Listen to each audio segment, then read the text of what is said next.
Okay, so let's get this started. Just kind of a little update about why we haven't been posting any videos here lately. So I guess I'll just kind of get into it. We went back to the States and got back around October the 13th or 14th, somewhere around in there.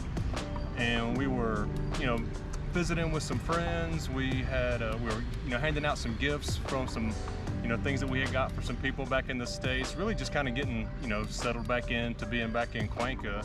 And probably, I guess, about a week or so after we were back, it was like a Tuesday morning. I woke up with just some of the worst pain I had ever felt in my life, like just super intense in my left side. It would come and go in waves, and it was so bad at certain points that it was making me throw up. I mean, it was just crazy, and I've had a lot of painful experiences. I've had a herniated disc in my back, I blew my knee out playing sports, but this was a whole new kind of pain, right? Something that I had really never experienced before. And after about 30 minutes to an hour of it kind of coming in waves, coming and going, and I guess the second real round of it being super intense and making me throw up, that we decided to go to the emergency room. And then they did an examination to check me all out. They were pretty much figured that it was a kidney stone, and it was. So they hooked me up to an IV. They were trying to get some fluids through me so that I could pee. I guess they were going to test it, and I couldn't go. So they kind of figured at that point I had some sort of a blockage. They sent me in to have a CT scan. They called a urologist out to check everything out, and that's when we determined that yes, I had a huge kidney stone. It ended up being like 12 millimeters in diameter, which is about a ½ inch. It was completely blocking my left kidney. They decided to do an emergency procedure that afternoon to basically just laser the kidney stone and just blast it to pieces. They said that was a lot easier than trying to pull it out, because there was a risk of perforation of the kidney and the bladder and stuff like that at that point. So definitely didn't want anything worse to happen. He also decided that he was going to leave. Well, so that all went great, as far as getting the stone taken care of. But he decided that he was going to leave an internal catheter inside of me to help with drainage, basically put that in between my kidney and my bladder. And that was going to be left in for about 2 weeks.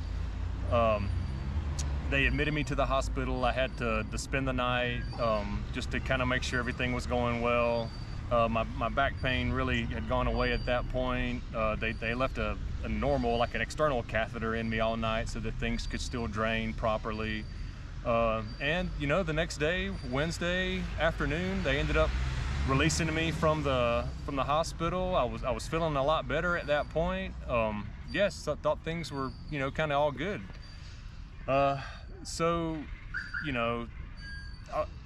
throughout, I guess, Wednesday night and Thursday and Friday, I was still having a lot of pain in my kidney when I would use the bathroom, when I would go pee. There was some blood and things like that in it, but they told me that was normal. But Friday afternoon, I started feeling a little feverish, and we didn't have a thermometer, so went ahead and used Padosia, a little delivery app. You see the guys driving around on scooters all the time. So I had one of those guys bring us a thermometer, and my temperature was a little elevated. I guess it was around 99. So I messaged the doctor, because it was still, before 7, and told him that, hey, I'm still having some kidney pain. I'm still got a little bit of blood in my pee, and, now I'm getting a little bit of a fever, and I'm just starting to feel a little off. And he kind of said that it was normal, that, the pain was from the internal catheter that they left in me, and that, unless my fever got above, I guess, 38 Celsius, which is what, around 101 maybe Fahrenheit? Over 100. Yeah, over 100, that it wasn't dangerous.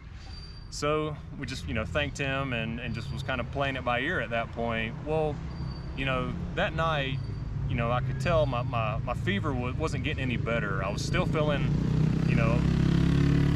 motorcycle.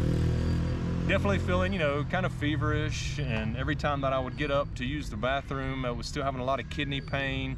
Sandy would check my temperature and it wasn't really getting any better.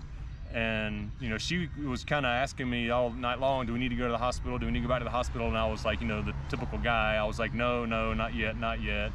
Well, finally, when I got up around, I guess 6 or 7 Saturday morning, I could tell that I was definitely, you know, headed in the wrong direction. And I was like, yeah, I'm feeling pretty crappy. Let's go back to the emergency room. So we went back to the emergency room, and they, you know, explained to them what happened with the kidney and how I was feeling. They took my temperature again, and it had gone up to like 39 Celsius, which I'm not getting all these, you know, translations right. It's so like it's probably, 102. yeah, it's about 102 Fahrenheit. So they, you know, put me, you know, from the little examination room in the ER back to the main ER place. They hooked me up with IVs. They started doing blood tests. They had me do a urine sample, and at that point they just determined that I had an infection, that they thought it was some kind of a UTI, but they were going to go ahead and admit me to the hospital. So that's when things started getting pretty bad, I guess. My fever started to increase. I just was feeling terrible. They kept, you know, hitting me with stronger and stronger antibiotics that really was not working to bring the fever down. Nothing was really working at that point. They didn't know exactly what was wrong with me. You know, and that was basically all day Saturday night, you know, Sunday. You know, they're still not knowing exactly what's going on with me, but they're thinking that the infection is attached to the internal catheter that was left in me, and they went ahead and made the decision to schedule that to be removed on Monday. They also, you know, at that time were you know, giving me some kind of grim news. You know, they were like, you know, we don't know what the infection type is, and you know, something that you never want to hear from your doctor is we may not have the antibiotics to treat you, not only here in the city, but in the whole country of Ecuador, right?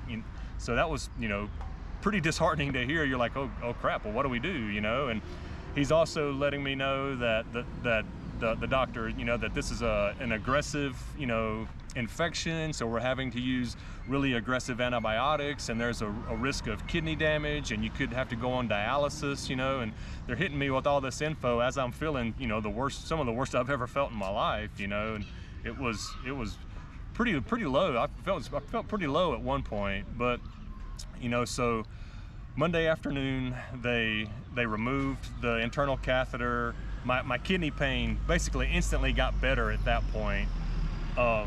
We also had a third doctor that was an infectious disease doctor that was doing blood tests like every day to try and determine, you know, the specific type of infection that I had. And it was probably sometime on Tuesday that, you know, he came in with some of the best news that we got to hear, was that, you know, I've determined, you know, the specific type of infection that you have. It was just an aggressive form of sepsis, basically. I don't know exactly what kind. But we have the medication, we have the antibiotics to treat you. Not only is this the best antibiotics, you know, here in Ecuador, but it's the best antibiotics in the whole world. So that made me feel a little bit better about, you know, the course of action at that point. But then he did let us know that, you know, these medications are only available through an IV, and it's an average of a 10-day treatment. So I was gonna have to be in the hospital for at least another 10 days at that point, which I continued to improve. I responded really well to the medication.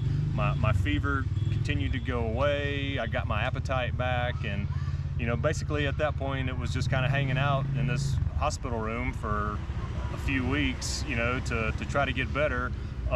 Luckily, because I responded so well to the medication, I was able to only do 8 days of the antibiotic treatment instead of the 10. So that was really great. But I ended up spending, you know, a total of 12 days in the hospital for that second round. Sandy was great. She was right there with me the whole time. I mean, bless her heart, man. She was really just unbelievable through that whole experience with me. I don't know, you know, what I would have done without her. She was just amazing. You know, I really appreciated you being there for me, babe. I love you. Yeah, right. But you know, except for the last 3 days when I was feeling pretty good, I was like, babe, you can go back home. There's no reason for you to sleep on the little couch thing, you know. And Well, was going crazy in there. Man, I was going pretty crazy too. I just would walk around in circles, you know what I mean, in this room, because they wouldn't let me leave the room. Everybody that came in had to like all mask up and gear up because of the infection. It was kind of strange, but yeah, so they ended up, you know, so they let me go. My kidneys were doing well at that point. They said I had a little bit of inflammation in my liver because of the antibiotics. They sent me home with some medication for that. And, you know, unfortunately, you know, there was a couple of days where I had a bad reaction to that medication with vomiting and diarrhea, and it was really terrible. I just basically slept like for a couple of days straight from that. We ended up seeing the main doctor earlier this week, or last week. Tuesday. Last week, yeah, and they did some blood work, and they said everything's looking good. You know, everything's, you know, my kidneys look good, everything's returning to normal levels, and you know, I didn't need to see him again. I didn't need to take the medication anymore, and you know, I could just basically go back to living, you know, how we always have. So that was really great news. The kidney stone thing ended up just being one of those crazy things. I had never had kidney stones before, never had any problems with kidney stones. He said it's something that could have been developing for years. I've also found out through talking to family through that situation that my grandfather on my mother's side used to have a problem with kidney stones. So he said it could be just a hereditary thing, and I may not have another problem with it at all, or it could be another 10 years. You know, it was just something to kind of monitor. You know, make sure you drink plenty of water, that kind of stuff. So really not that big a deal, or no major lifestyle changes, you know, from that. But so that was, you know, that's kind of like the good news, and kind of, you know, why we haven't been posting what we've been up to. But I wanted to talk to you a little bit about, you know, some of the bad news stuff. Was that we really didn't have health care yet. So that was one of the things, like, you know, we literally had just got a health care plan. Probably, like, we met with an insurance agent on Wednesday, and then it was and you talked to her, then we talked to some other people about some insurance that they had on Thursday. On a Friday, I decided that we would go with Maddie Insurance. She's really great. We did awesome. ComfiaMed is the insurance. And then, you know, that Tuesday morning, I had the kidney stone problem. And, you know, because we had just really initiated the plan, it didn't cover anything for that first, the plan wasn't even active yet. So that first kidney stone ER, night in the hospital, you know, removal thing, that ended up costing us around $4,500 that we had to pay for. You know, I basically took it out of our savings. And, you know, with like any insurance policies, there's like these waiting periods, right? So, you know, the next, probably, I think like Thursday or Friday, you know, our policy became active, and then on that Saturday, I had to go back to the ER. So, you know, the way the policies work is like, you know, you get within the first 24 hours, you get ER coverage, but then there's like basically like a 30-day, you know, wait for the first 30 days before anything else is covered. And then there's a 90-day waiting period for the hospitalization part of it. The birds over there going crazy, if y'all can hear them. The parrots. Yeah, they're cool though, we like the parrots. So that second 12-day stint in the hospital, insurance didn't cover anything for that either, because the policy was still new, and that ended up costing us almost $13,000. I guess, you know, the bright side is in the States without insurance, it probably would have been 3 times as much, or more, right? But but yeah, we're going to try to see if we can get reimbursed maybe for that first, you know, the 24 hours, just to see, but maybe not, you know, that first Saturday that I had to spend in the hospital. So altogether for the two, it ended up costing us close to, you know, about $18,000, which was really unexpected. So yeah, and it was a big financial hit for us. So don't wait around, you know, when you move to Ecuador, get your insurance quick, you know what I mean? Don't wait around, get it in the first week or two. I'd highly recommend. You know, we got kind of caught up in all the hearsay between, you know, looking at postings and talking to people about this insurance and having doctors tell us, well, you know, sometimes the insurance don't cover things. You should just get the IESS for the, you know, major medical stuff, for emergencies, you know, and people would say, oh, well, this insurance is good. And then same people and other people would say, well, that same insurance isn't good. And just a lot of back and forth. Look, guys, just figure one out, go talk to an agent, and just make a decision and just get it, you know. And go to Maddie. Yeah, Maddie's really great. Maddie Insurance. I mean, yeah, M-A-D-Y. Yeah, we like Maddie, and I would definitely recommend her. And she's got several options to choose from, as far as different, you know, insurance providers and different plans. You know, we were really happy. Both of us, they charge you by age, and both of us ended up getting a really good insurance policy for about $200 a month for both of us. You know, but with that being said, as far as, you know, just some little info about the future of our channel at this point, we're gonna have to move back to the States for a while. I'm not gonna, you know, continue to pull money out of our savings to pay, you know, these doctor bills. I basically had to max out 2 credit cards in order to just get released from the hospital. And I don't feel like that's right, you know. I mean, after you've worked really hard for a long time and got money built up into the savings, you kind of want it to stay there, you know. And luckily, I'm young enough and I have the opportunity to go back to the States to get a full-time job again and grind and make that money within a relatively short amount of time. So that's kind of what the plan is at this point. So around the end of November, this is, you know, right a few days before Thanksgiving, you know, so I think November 30th, we're flying back to Idaho. Already got a lot of, you know, potential job opportunities, so not really worried about getting back to work as quickly as I can. You know, and with that being said, though, we're not shutting the channel down. No. We're going to keep making videos for you guys. We got several more videos to make about things here in Cuenca that I'll just be kind of, you know, releasing maybe 1 or 2 a week. We got a lot of information that we still want to share, you know, about this area, and, you know, we love it here. We're definitely coming back. This place definitely holds a really special place in our hearts, and this is home, you know. But we're looking forward to, you know, being able to spend the holidays with Sandy's dad and, you know, and our dog Buddy. You know, it snows, so we'll have the white Christmas, but it'll be so it'll be nice. You know, we're always trying to look at the positive sides and not the negative side of things. I mean, there's absolutely nothing that we won't miss about Cuenca. I mean, and we're going to go back. We're going to, you know, reboot and, you know, get recharged and revitalized and replenish the savings account.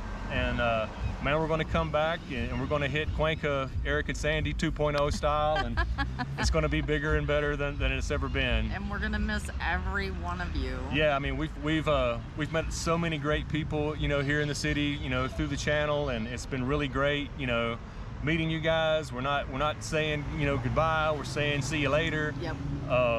Because like I said, we're definitely coming back. I want to, you know, also thank all the people that was reaching out to us, friends and family, while I was in the hospital with their, you know, prayers and well wishes. And, you know, I totally believe in that collective thought, and you guys really helped the recovery, and I greatly appreciate you guys and love you very much for it. But yeah, and Sandy and I are always happy together, you know, no matter where we are. You know, that's one thing that we figured out a long time ago. We've lived in several places around the States and now in another country, and as long as we have each other and we're healthy, we're happy, right? So we're both in really great health and doing well, and, you know, like I said, I'm grateful to have the opportunity to go back to the States, to work hard, to make the money back, and again, you know, we'll be back in Cuenca full-time as quickly as we can. So that's just kind of a little update. Wanted to fill you guys in on, like I said, why we haven't been posting videos since we got back from our last trip, and kind of what the future plans are, you know, for the channel. But like I said, again, we're not shutting it down. We hope you guys stick with us. We might make a few videos back in the States just to kind of, you know, have fun with it and keep videos going.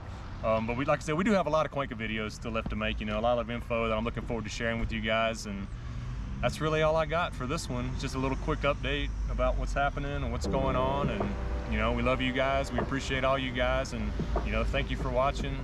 And is there anything else that you wanted to say, or is that about it? I think that's about it. Just that we're going to miss everyone, and everyone that is coming out that we said we would meet up with. It's just a little later. Yeah, for sure. Yeah. So thank you guys again for watching. Thank you so much. Yeah, feel free to leave us a comment, you know, about anything, and we'll see you guys in the next one. Bye.